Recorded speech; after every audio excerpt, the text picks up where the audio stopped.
நான் பெரிய music director கிடையாது. ஃபர்ஸ்ட் ஆஃப் ஆல் நான் ஒரு மியூசிக் டைரக்டர்னு சொல்லிக்க விரும்பலை. ஏன்னா மியூசிக் டைரக்டர்னு நினைக்கும் போது ஆர்.டி. பர்மன், இளையராஜா, எம்.எஸ். விஸ்வநாதன், இந்த மாதிரி பேர்லாம், ஏ.ஆர். ரஹ்மான், இந்த மாதிரி பேர்லாம் வருது.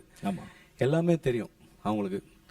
எனக்கு வந்து அப்படியெல்லாம் ஒன்றும் தெரியும்னு நான் சொல்ல மாட்டேன்னா, எனக்கு தெரியாது. But I can compose. Great.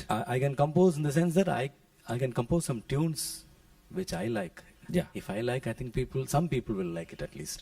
அது எப்படி வந்ததுன்னா எனக்கு பிகாஸ் ஆஃப் ரஹ்மான் தான் சொல்லணும். ஏன்னா அவர் அந்த கிரியேட்டிவ் ப்ராசஸில் நான் வந்து நிஜமா நினைச்சே பார்க்கல. 15 years back when I came into this industry, 15 or 16 years, என்னால் பாடுறதுக்கு தான் ஏதாவது வாய்ப்பு கிடைக்குமேன்னு நினச்சேன்னு தவிர, பட் ரஹ்மானோட அந்த ஜேர்னி, அதுதான் அவரோட அந்த கிரியேட்டிவ் ப்ராசஸில் when you saw him in action, அவரை பார்க்கும்போது you get those ideas, you get into music.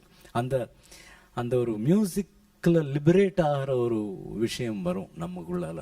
Sir, So that is how I started composing.